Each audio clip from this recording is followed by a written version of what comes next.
ہاں یہ ذرا نکالیں. اب میری طرف توجہ کریں.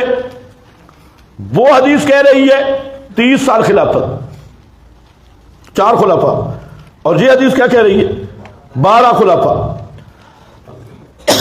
آل تشیع کا جہاں کوئی مقام نہیں کہ وہ جن کو امام کہتے ہیں کسی ایک کو بھی بعد میں خلافت نہیں ملی. وہ جو کہتے ہیں ہمارے امام مراد ہیں وہ آخری بھی ابھی تک چھپا ہوا ہے. باقیوں کو بھی کسی کو بھی خلافت حضرت حسن کے بعد کسی کو خلافت نہیں ملی. تو یہ 12 خلفاء 12 خلفاء 30 سال میں پورے ہو گئے جی. تو پھر 30 سال تک خلافت کو بند کر دینا کتنی بڑی جہالت ہے.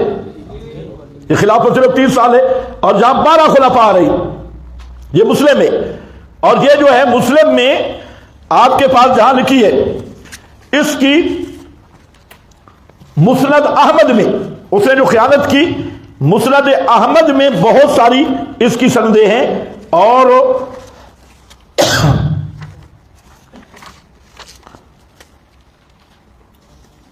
یہ مثلا ایک طریق جابر بن سمرہ، یہی حدیث مسند احمد مسلم میں ہے، اور پھر مسلم ہی میں 4706 نمبر جابر بن سمرہ.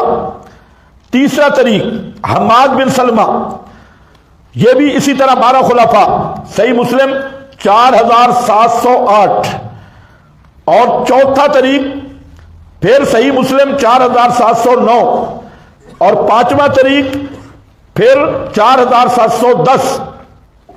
یہ سارے مسلم کے اندر. اور مسند احمد تو یہ آپ دیکھیں پورے نمبروں سے بھرا ہے.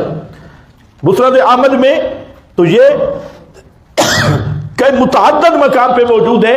تو اب ہمارا سوال یہ ہے 30 سال پہ خلافت ختم ہو گئی، 12 خلفاء کی گنتی کب پوری ہوگی؟ ایک. پھر آپ کے پاس ایک حدیث لکھی ہے، وہ بھی ذرا دیکھو.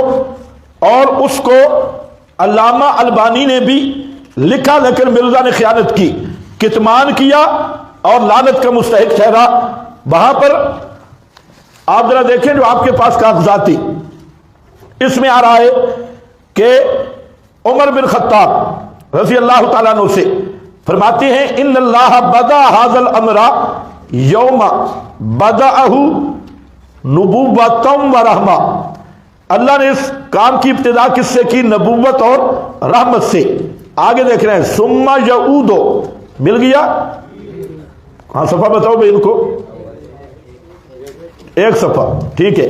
ثم یعود خلافۃ و رحمہ، پھر وہ لوٹے گا خلافۃ و رحمہ. کس کی طرف؟ خلافت اور رحمت کی طرف. ثم سلطان و رحمہ، پھر کیا لوٹے گا؟ سلطان و رحمہ، بادشاہی اور رحمت. ثم ملکن و رحمتن، تو یزید بھی آ گیا. ملکم و رحمتن، ایک حضرت معاویہ کو برداشت نہیں کر رہے تھے. اب جہاں اس حدیث کو ذرا مان کے دکھاؤ.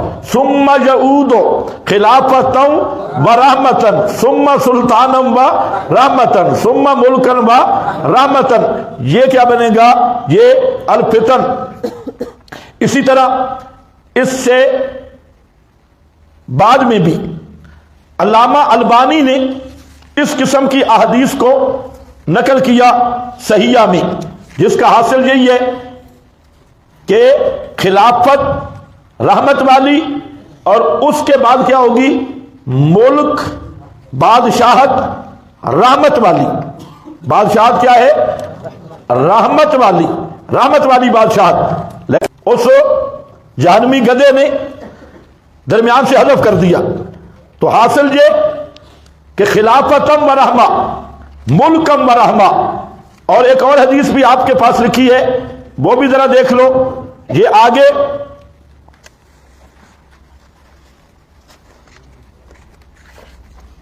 اِنَّ بنی کانت بنو اسرائیل تسوسہم الانبیاء، بنی اسرائیل کے انبیاء، بولو بھائی کہاں ہے؟ تسوسہم الانبیاء کلما ہلک، 2 صفحہ. نبی خلفہ نبی، جب پیغمبر پہ موت آتی تو اس کا خلیفہ نبی بنتا. وَإِنَّهُ لَا نَبِيَّ بَعْدِي، فستکونو آگے خلفاء میرے خلیفے ہوں گے، اور کتنے ہوں گے؟ 4. فتکثروا کثرت کے ساتھ میرے خلیفے ہوں گے، خلفاء فتکثروا قالوا فما تأمرنا کیا حکم کرتے ہیں آپ؟ تو فرمایا اول بیعت کرو، اول کی پس اول کی، اور اعطوہم حقہم ان کا حق پورا کرو، ان کا حق ادا کرو۔ تو یہ حدیث کہہ رہی ہے، یہ بخاری شریف ہے، اور اس میں ہے کہ میرے بعد میرے خلفاء ہوں گے، اور صرف 3 4 2 نہیں، یکثرون کثرت کے ساتھ خلفاء ہوں گے، 1 2 3 4 کی بات نہیں۔ وہ دوسری حدیثیں کہہ رہی ہیں 12 خلفاء ہوں گے، تو یہ کثرت 30 سال میں پوری ہو گئی، خلافت یہ 12 30 سال میں پورے ہو گئے۔ اب اس کو کہتے ہیں افتؤمنون ببعض الکتاب وتکفرون ببعض۔ اب آپ انصاف سے سوچیں، مرزا نے کتمان حق کیا یا نہیں کیا؟ 30 سالوں والی خلافت والی حدیثیں تو بتائیں، لیکن 12 خلیفوں والی حدیث، کثرت خلفاء والی حدیث جو بخاری میں کھڑی ہے، 12 والی بخاری مسلم میں، وہ بھی نہیں بتلائی۔ اور یہ تو ثابت کرنے کی کوشش کی ہے کہ خلافت کے بعد کاٹ کھانے والی بادشاہت ہوگی، کاٹ کھانے والی۔ اور بے ایمان نے یہ نہیں بتایا کہ پیغمبر نے فرمایا ملکم ورحمہ، خلافت کے بعد رحمت والی بادشاہی ہوگی۔ خلافت کے بعد کیا ہوگی؟ رحمت والی بادشاہی۔ یہ کیوں نہیں بتایا بھائی؟ تو اس لیے قرآن و سنت کہ خلاصہ اب سمجھو، بات اسی پہ کھڑی ہے۔ پہلی بات کہ ملک کے لفظ میں کوئی برائی نہیں، خلیفہ کے لفظ میں کوئی اچھائی نہیں۔ خلیفہ کا لفظ اچھائی میں بھی استعمال ہوا ہے، برائی میں بھی استعمال ہوا، اور اسی طرح امیر کا لفظ، امیر اچھا بھی ہوتا ہے، امیر برا بھی ہوتا ہے، بروں کا امیر برا، اچھوں کا امیر اچھا، اچھوں کا خلیفہ اچھا، بروں کا برا۔ اسی طرح بادشاہ سرداری بھی بن سکتا ہے، اور بادشاہ جو ہے وہ حضرت سلیمان بھی بادشاہ گزرے ہیں، حضرت داؤد بھی بادشاہ گزرے ہیں، اور خود ملک کی دعا اللہ نے کروائی ہے۔ تو اگر ملک کے لفظ میں کوئی برائی ہوتی تو قل اللہم مالک الملک کا کیا معنی ہے؟ تؤتی الملک، اور طالوت کو ملک، داؤد کو ملک، سلیمان کو ملک، حضرت یوسف کو ملک بادشاہ بنایا۔ تو لفظ بادشاہت میں کوئی عیب نہیں، لیکن اصل بات کیا ہے کہ جہاں خلافت اور ملک کی بحث چل رہی ہے، وہ بتایا یہ جا رہا ہے کہ خلافت 2 قسم پہ ہے۔ ایک خلافت موعودہ ہے جس کا قرآن کریم میں وعدہ موجود ہے، اور وہ وعدہ کس کے ساتھ ہے؟ اس آیت کے نزول سے پہلے آمنو جو ایمان کم تھے بھی انہی مخاطبین میں سے بوقت نزول آیت، تو وہ وہی 4 خلفاء ہیں، اور انہی کی خلافت کی تعبیر خلافت راشدہ خاصہ کریں، خلافت موعودہ کریں، خلافت علی منہاج النبوہ کریں، ساری تعبیریں صحیح ہیں۔ لیکن روایات تو یہ بخاری والی کیوں چھوڑی بھائی، مسلم والی کیوں چھوڑی؟ تو اصل خلاصہ یہی ہے۔ اب اس پر یہ پہلی بات جو ہے یہ ختم ہو گئی۔ اس کے ساتھ آپ کے پاس لکھی ہے اگلی حدیث بھی ذرا دیکھ لیں۔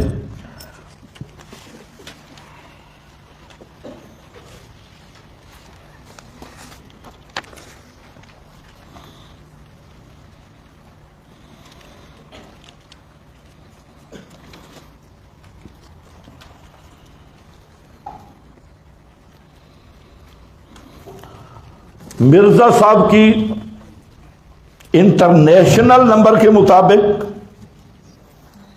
حدیث نمبر آ رہی ہے جی 3۔ میں کوشش کروں گا کہ عربی کم سے کم ہو، کیونکہ عربی مرزے کو بھی نہیں آتی اور اس کی اینڈ کمپنی کو بھی نہیں آتی، اس لیے میں کوشش کر رہا ہوں بالکل مولویت والے لہجے سے نیچے اتر ہوں۔ تو آج ذرا پہلا دن ہے، کچھ لفظ آگے، لیکن انشاءاللہ اب ہماری ٹریننگ ہو جائے گی کہ جاہلوں سے گفتگو کرتے ہوئے جاہلوں کی سطح پہ اترنا ضروری ہے۔ تو اب یہاں پر مسلم کی حدیث موجود ہے، اور یہ ہیں سیدنا مادان بن ابی طلحہ تابعی کا بیان ہے کہ سیدنا عمر بن خطاب رضی اللہ تعالی عنہ نے جمعہ کا خطبہ دیا، اور اس میں رسول اللہ صلی اللہ علیہ وسلم اور سیدنا ابو بکر کا ذکر خیر فرمایا. پھر سیدنا عمر نے ارشاد فرمایا بے شک میں نے خواب میں دیکھا کہ ایک مرغ مجھے 3 ٹھونگے ماری ہیں اور میں اس کی تعبیر یہ سمجھتا ہوں کہ میری موت کا وقت قریب آ چکا ہے.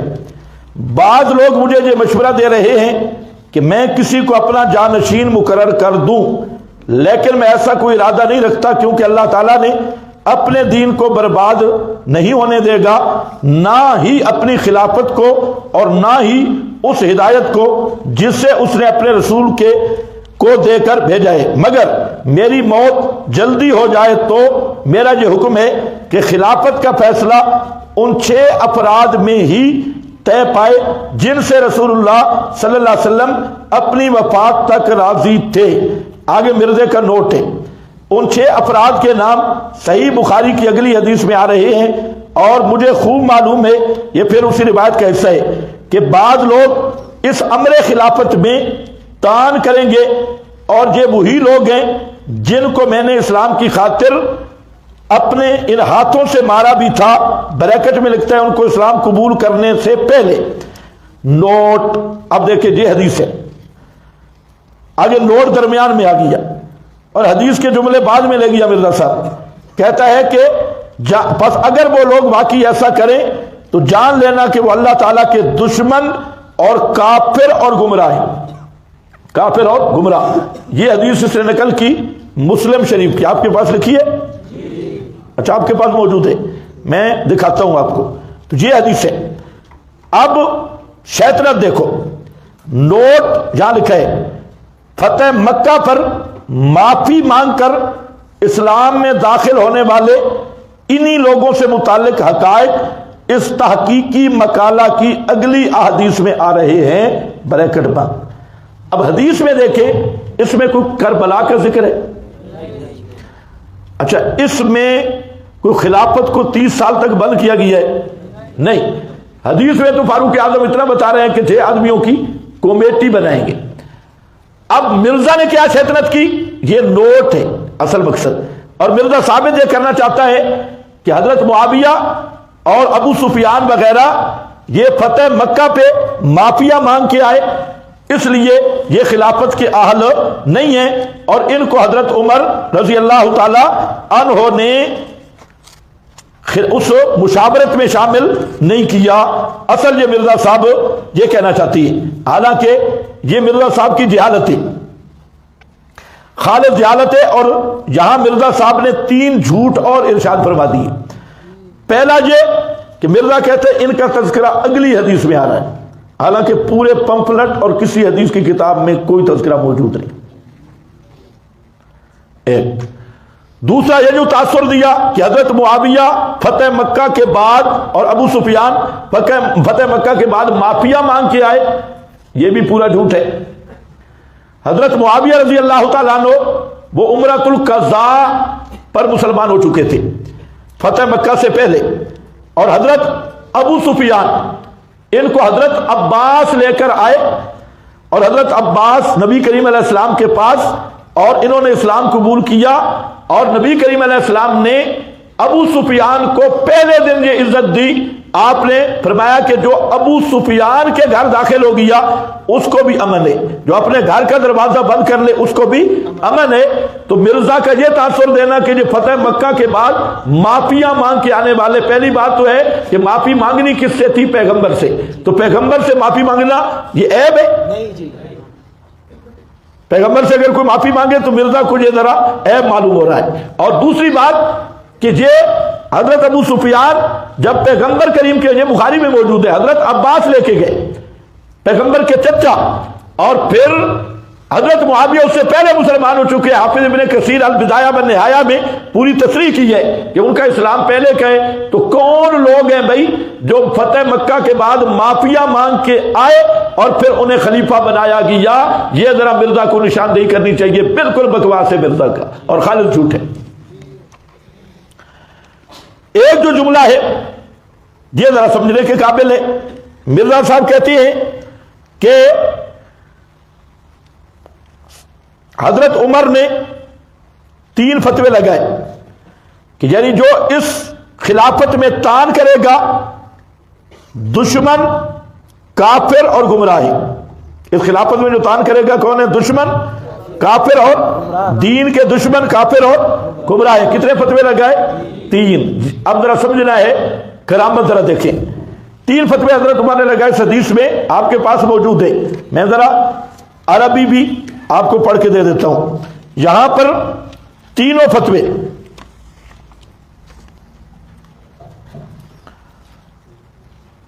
فَإِنْ فَعَلُوا ذَلِكَ فَأُولَٰئِكَ أَعْدَاءُ اللَّهِ الْكَفَرَةُ، اگر وہ یہ کام کریں یعنی خلافت کے بارے میں جھگڑیں تو وہ اللہ کے دشمن ہیں، کافر ہیں اور گمراہ ہیں. یہ مسلم رقم 567. اب ذرا بات سمجھے. حضرت عمر کے بعد خلیفہ کون بنا؟ حضرت عثمان. تو حضرت کس کے بارے میں کہہ رہے ہیں کہ جو اس خلافت کے بارے میں تان کرے گا وہ کافر بھی ہے، بے دین بھی ہے، اللہ کا دشمن بھی ہے. وہ حضرت عثمان کی خلافت میں تان کرنے والا. کس کی خلافت میں؟ حضرت عثمان کی خلافت پہ تان کرنے والے کو حضرت عمر نے کہا وہ کافر بھی، وہ دشمن بھی، اللہ کا دشمن بھی اور وہ گمراہ بھی. تو سبائی ٹولے کے بعد حضرت عثمان کی خلافت پہ اگر اعتراض کیا ہے تو کس نے کیا؟ حضرت معاویہ نے کیا ہے، حضرت عائشہ طلحہ زبیر نے کیا، عمر ابن عاص نے کیا. حضرت عثمان کی خلافت پہ تان کس نے کیا ہے؟ یا عبداللہ ابن سبا یا مالک اشتر یا مرزا جیلمی مودودی اور اسحاق بڈھا جالوی، انہوں نے حضرت عثمان کی خلافت پہ تان کیا. تو حضرت عمر کہہ رہے ہیں جو اس خلافت پہ تان کرے وہ کافر بھی ہے، اللہ کا دشمن بھی ہے اور گمراہ بھی ہے. تو اس حدیث کی روح سے مرزا جیلوی بھی، مودودی بھی اور بڈھا اسحاق فیصل آبادی جالوی بھی، وہ بھی بے دین بھی ہے، کافر بھی ہے، اللہ کے دشمن بھی ہے اور گمراہ بھی ہے.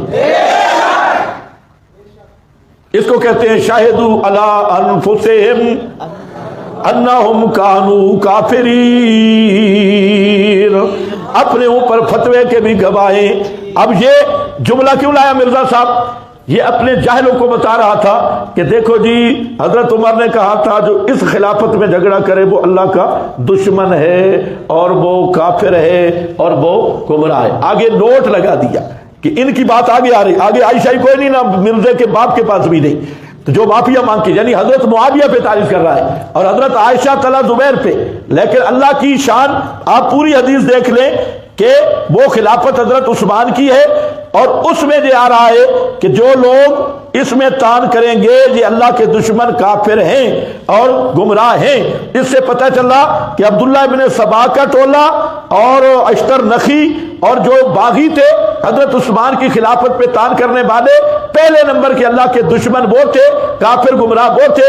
اور ان کے بعد آج ان کے نمائندے مودودی، جالوی اور جیلوی یہ اعداء اللہ بھی ہیں، یہ کافر بھی ہیں، یہ گمراہ بھی ہیں اس حدیث کی روح سے. اور مرزے میں جرأت نہیں کہ اگر آپ نے مصداق کو بدل کے دیکھا ہے، کیونکہ حضرت عثمان کی خلافت پہ تان کرنے والے کے لیے یہ تینوں فتوے ہیں. ماشاءاللہ یہ حدیث بھی ہو گئی. لیکن یاد رکھو اس حدیث میں بھی ایک راوی ہے محمد بن مسنہ. محمد بن مسنہ بزرگ ہے اور محمد بن مسنہ کے بارے میں امام ابو داؤد فرماتے ہیں تغیرا شدیدا، تغیرا شدیدا تہذیب الکمال ہے. اور صالح بن محمد فرماتے ہیں کہ یہ بندہ تو اچھا تھا، حافظ تھا، تھوڑا ایک اس میں مسئلہ تھا، کان فی عقل ہی شیء، کان فی عقل ہی شیء، اس کا تھوڑا دماغ ٹھیک نہیں تھا. باقی بندہ ٹھیک تھا، نیک تھا اور اس کے دماغی توازن مردے کی طرح تھا. فی عقل ہی شیء. اور باقی بھائی اس میں عیب شیب نہیں ہے.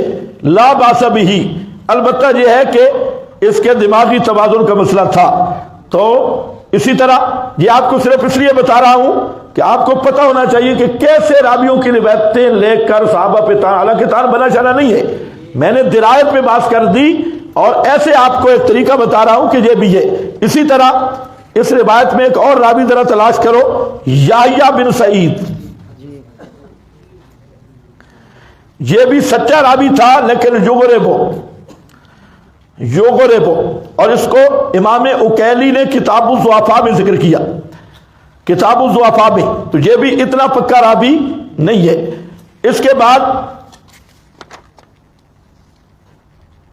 چلو دو راوی اور بھی ہیں، ان کو چھوڑ دو کیونکہ اس روایت کی درایت میں مرزے پہ فتویٰ لگ رہا ہے، اس لیے اس کو رہنے دو. بالکل صحیح سند حدیث ہے، سند بالکل صحیح ہے، اور مرزا اینڈ کمپنی اعداء اللہ بھی ہے، کافر بھی اور گمراہ بھی ہے. ہاں بھائی آگے آپ کے پاس کون سی حدیث لکھی ہے؟ حدیث نمبر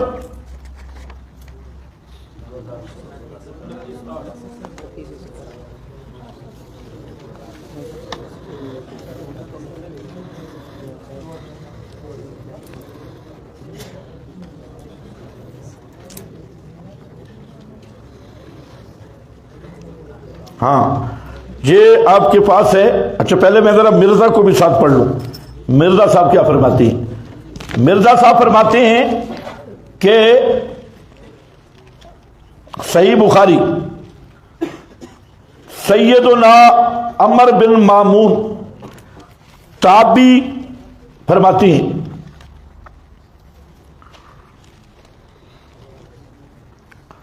کا بیان ہے کہ جس زخم میں سیدنا عمر بن خطاب کی شہادت ہوئی، اسی پہ بات کر رہا ہے، دودھ پلایا گیا اور لمبی حدیث ہے. تو آپ نے فرمایا میں اپنے بعد ان 6 افراد سے بڑھ کر اس معاملہ خلافت کا کسی اور کو حقدار نہیں سمجھتا جن سے نبی صلی اللہ علیہ وسلم اپنی وفات تک راضی تھے.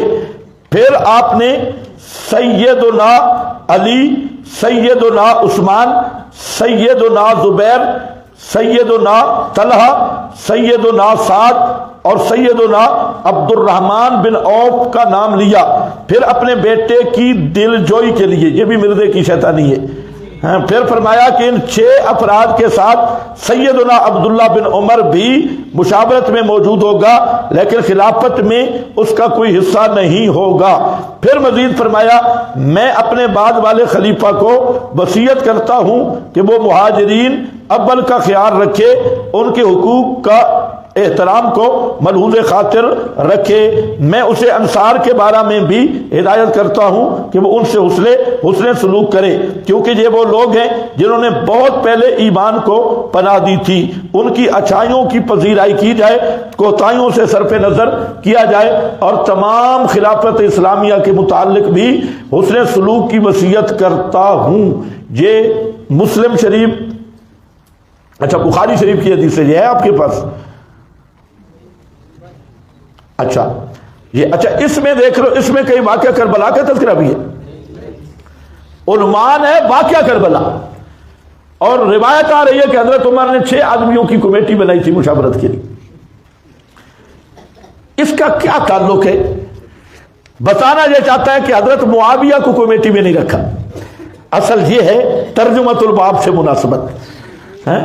مرزا صاحب کے ترجمۃ الباب سے حضرت معاویہ کو کمیٹی میں شامل نہیں کیا. پتہ چلا کہ حضرت معاویہ اس قابل نہیں تھے کہ حضرت عمر ان کو کمیٹی میں شامل کرتا.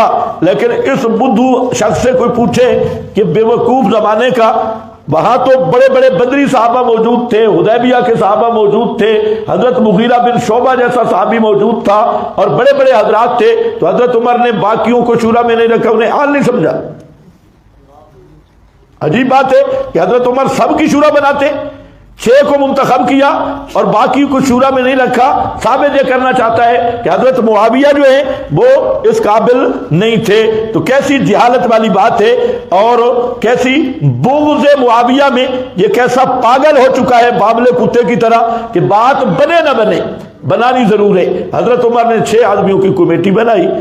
اس سے پتہ چلا نبی پاک معاویہ سے راضی نہیں تھے اور وہ خلافت کے آگے تھے. یوں ہوتا ہے استدلال.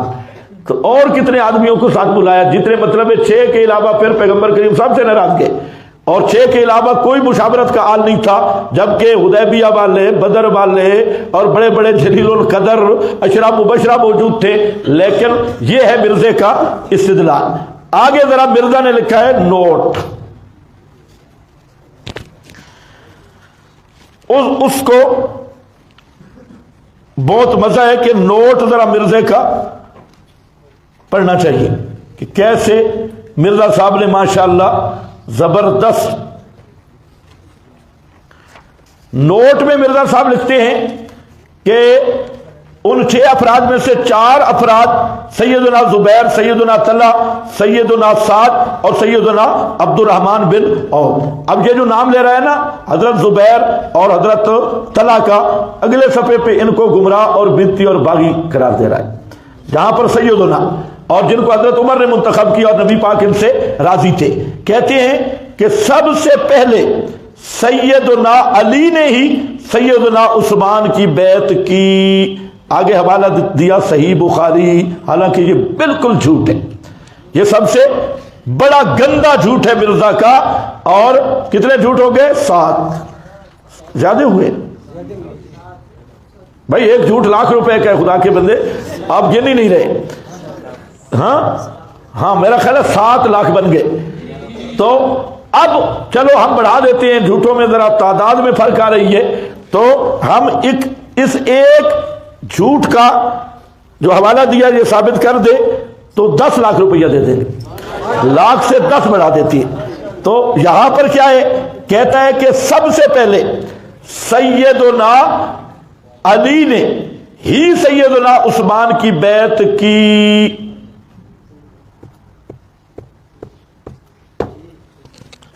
بہت بڑا جھوٹ ہے، بہت بڑا جھوٹ. اسی وہ موجود ہے جہاں کہ سب سے پہلے عبد الرحمن بن عوف نے بیعت کی. حضرت علی نے بیعت نہیں کی، بلکہ کس نے کی؟ حضرت. یہی بخاری 3700 یعنی 3700 نمبر حدیث، اس میں آپ دیکھیں لکھ لیں 3700. تو سب سے پہلے حضرت عبد الرحمن بن عوف نے حضرت عثمان کی بیعت کی، اس کے بعد سیدنا علی نے بیعت کی. مرزا کہتے ہیں سب سے پہلے بیعت کس نے کی؟ حضرت علی نے. تو 10 لاکھ روپے کا جھوٹ ہے، بالکل بکواس ہے. اسی بخاری میں موجود ہے. تو جھوٹوں کی ترتیب سے لکھو. مرزا کے اکاذیب مرزا عنوان قائم کرو اور ایک ایک جھوٹ ذرا لکھو اور لوگوں کو بتاؤ کہ مرزا کتنے بڑے مرزے سے بھی بڑا کذاب ہے. یہ اس کے بعد کہتا ہے مرزا صاحب کیا سیدنا عثمان کی شہادت کے بعد سیدنا علی سے بڑھ کر کوئی بھی خلافت کا حقدار نہیں تھا. یہ لکھ کر تو آگے حوالے دیتے ہیں بخاری 3700 اور 7207 اس کا. تو یہ بھی مرزا کا جھوٹ ہے. بخاری کے ان دونوں مقام پہ یہ عبارت کوئی نہیں موجود. یہ جھوٹ نمبر 8. وہ 10 لاکھ والے جھوٹ الگ لکھو. یہ بھی جھوٹ نمبر 8، یہ بھی جھوٹ ہے. تو آگے اسی میں ایک تیسرا جھوٹ بھی بولتا ہے اور کہتا ہے صحابہ نے سیدنا علی کو سیدنا عثمان کے بعد خلیفہ چن لیا تھا. یہ بھی بالکل جھوٹ ہے مرزا کا. حضرت علی مرتضیٰ رضی اللہ تعالی عنہ کی خلافت میں انتخاب چناؤ کہیں نہیں ہوا، وہ ایک ہنگامی صورت تھی. اور حضرت علی بھی سمجھتے تھے کہ اگر میں خلافت قبول نہ کروں تو یہ باقی لوگ اور نقصان دیں گے اور یہ مدینہ میں اور اودھم مچائیں گے. تو وہ ایک ہنگامی صورت میں حضرت علی مرتضیٰ رضی اللہ تعالیٰ عنہ نے خلافت قبول کی. باقاعدہ وہاں کوئی شورا کا انتخاب اور چناؤ جو مرزا کہہ رہا ہے یہ چناؤ کہیں بھی نہیں ہوا. یہ بھی مرزا صاحب کا جھوٹ ہے. کتنے جھوٹ ہو گئے بھائی؟ 9 جھوٹ ماشاءاللہ. اب ہم دوسرے صفحے تک پہنچ آئے. 9 جھوٹ یہاں تک مرزا کے آگے. تو میرا خیال ہے ابھی اسی پہ فی الحال اکتفا کرتے ہیں. کل انشاءاللہ اس کا تفصیلی پوسٹ مارٹم ہوگا. بآخر دعوانا الحمدللہ رب العالمین.